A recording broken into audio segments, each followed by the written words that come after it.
Waxaan rabaa imtixaanka online sida Google Form loogu diyaariyo. Waa qoraal uu ii soo qoray qof asxaabta ka mid ah.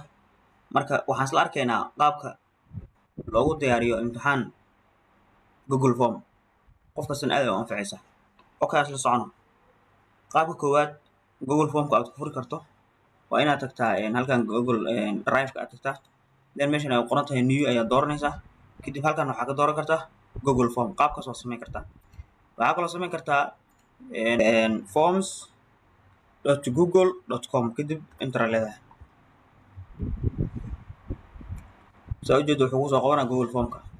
Waxaa ka sahlan oo samayn kartaa forms.new kadib enter leedahay.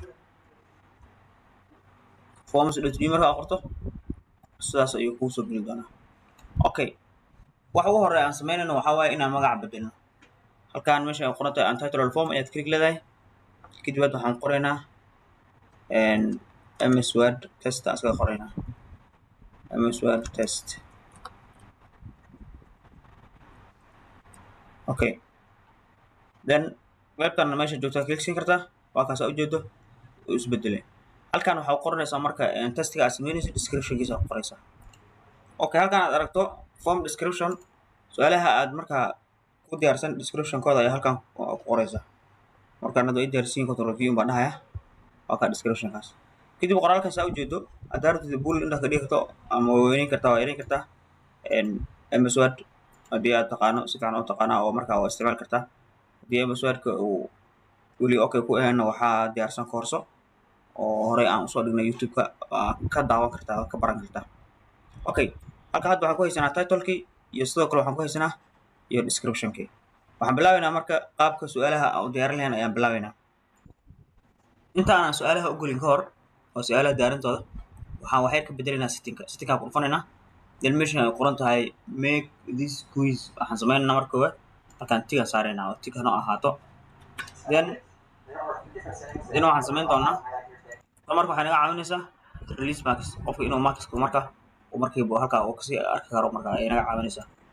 Okay, qaybtan responsiga halkaan aan furaynaa. then meeshaan saa ujeedo waxaa qoran limit one response. qofka hal mar le inuu jawaab u bixiyaa la rabaa. then hal mar marka halkaan aan click siinaa si markaas jawaabta mar kale kuma noqon karo. hal mar hadduu ka shaqeeyo mar kale kuma soo laaban karo waa macnaha. Okay, waxay imaanaysaa qaybtan oo ay qoran tahay presentation waad furaysaa. then waxaan isticmaalaynaa show progress bar ayaan isticmaalaynaa.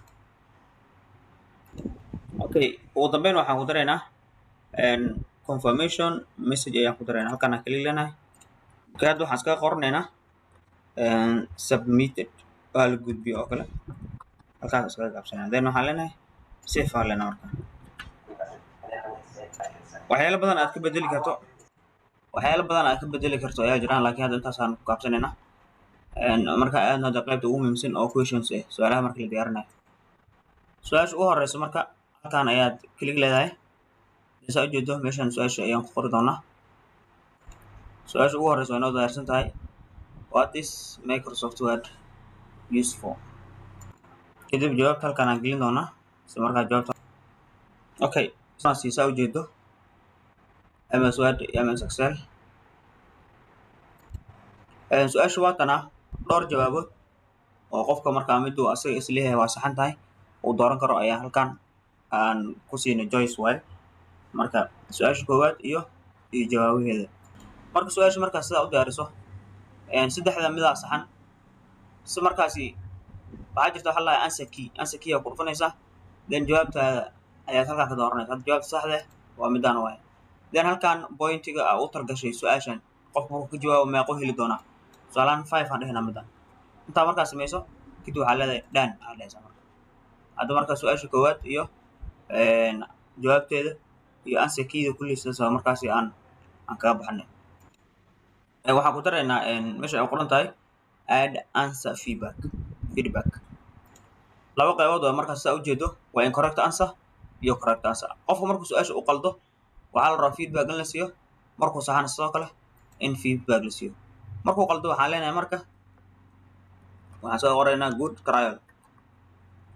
trial aan iskaga qoraynaa. markuu saxana waxaan qoraynaa correct aan iskaga qoraynaa correct.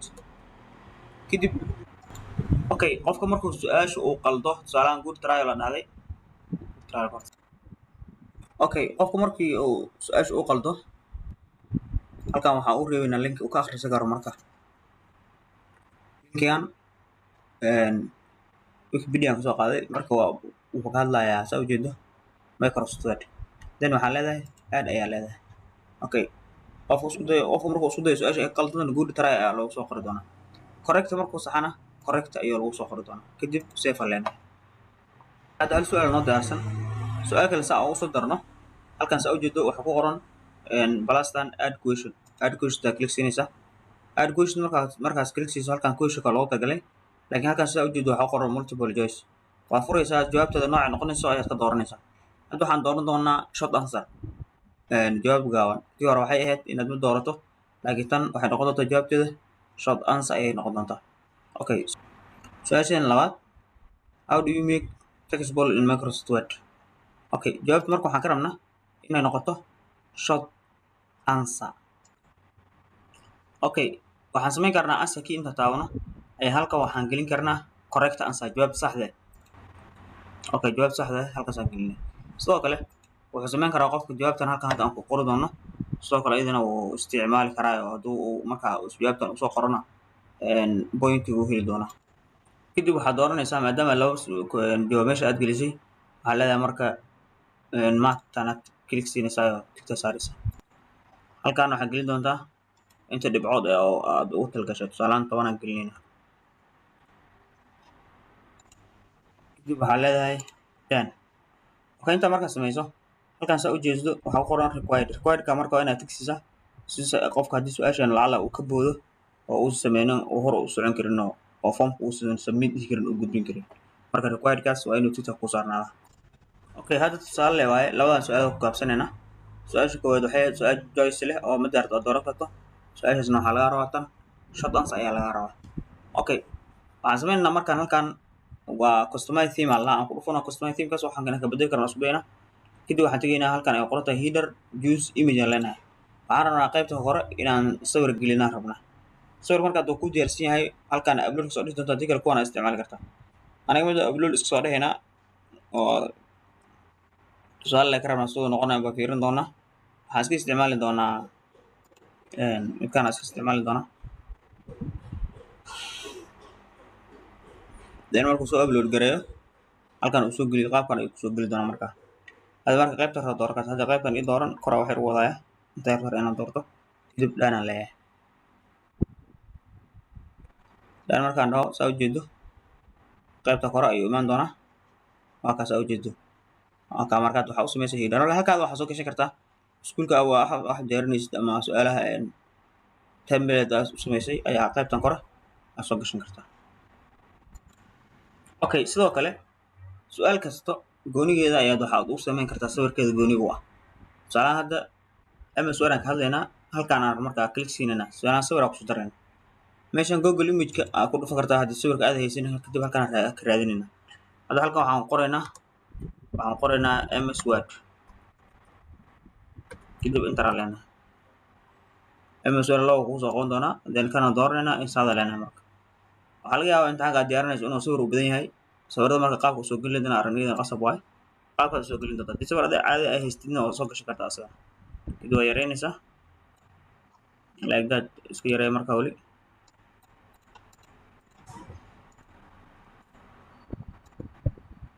okay qaabkaas marka sawirna loo soo geliyaa haddii aad marka google form qaabka sawir loo geliyo aad garanayn sidaas isticmaali doonta okay hadda uu noo diyaarsan yahay labada su-aal aan qabsan doonaa marka qof su'aal macnaha uu google form su'aalaha uu soo jawaabo qaybtan response ayaa ka arki doontaa response ku dhufo qaabka rabtaa marka in lagu ogeysiiyo oo aad ku ogaato halkan aad ku dhufanaysaa kadib meesha ay qoran tahay get email ayaad click siinaysaa oo hadhowda emailkaaga ayuu si toos ugu soo dhici doonaa qofkii markaa su-aasha soo jawaabay halkaas aad arki doontaa waxaa kaloo samayn kartaa halkaas saa ujeedo link to sheetkan haddii markaasi sheetadii aad isticmaasho ay jirto spreadsheet waa soo dooran kartaa selector leeda existing spreadsheet haddii kalena asaga ayaa wuxuu kuu samayn doonaa mid cusub marka doon iskaga laabanayna okay hadda waxaan u baahanahay inta aan Google Formkan linkigiisa intaan qaado qof kale u dirin in aniga aan arko qaabka uu kusoo baxay. Halkan ay qoran tahay preview ayaad click siinaysaa. Then waa kan hadda qaabkan u diyaarinay. Qaabkan ayuu inoogu diyaarsan yahay.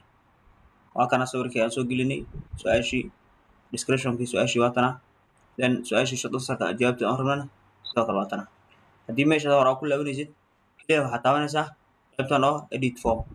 Kadib wuxuu kugu soo celinaa halkaas hore ayuu kugu soo celin doonaa. Okay, markaan waxaad ku samaynaysaa publish dhehaysa markaa. Kadib publish dheh. Then markaad samayso wuxuu kuu soo qaban doonaa linkigan. Linkigan aad u jeedo waa linki aad u diri doonto responder link waaye qof kasta oo sameynaya ayaa u diri doonta. Hadda aad u dheer yahay marka waxaad ku samaynaysaa kaliya leedahay shorta link. Soo jeedid wuxuu kuu soo qabanaa link yar. Kadib waa koobiyeynaysaa qofka doonta u diraysa. Hadda aniga qof aan u diri doonaa. Kadib markuu noo soo jawaabo halkan ayaan ka arki doonaa response markaan isla aragno. Okay, hadda sidaa u jeedo halkan maxaa noo soo galay response 1 kaliya siinayna. Then waa kana qofkii su'aasha soo jawaabay halkan aan ka arkayna. You see halkan marka summary ahaan oo kartaa dadkii su'aalaha soo jawaabay ama waxaa samayn kartaa questions su'aalihii ayaa halkan ka arki kartaa. Su'aashan jawaabteedu way saxan tahay. Tan kalena markaasi uu ku dhacay dabcan. Okay, correct. Tan correct loo saaro saa u jeedo. Day waxaan soo weyn qof markuu su'aasha u saxo in correct loo saaro. Okay, as individual oo fiirin kartaa qofka sabab goonigiisa. Waa ka su'aalaha qaabka markaas u fiirin kartaa. By the way qofka labada uu saxay midii hore waa tig way correct midda labaad sidoo kale ayadana correct. Okay, Google Form qaabkaas loo diyaariyaa qofkii u baahnaa wixii su'aal ka soo laabtan insha Allah arki doona. Haddana waa cusubtaan u soo bir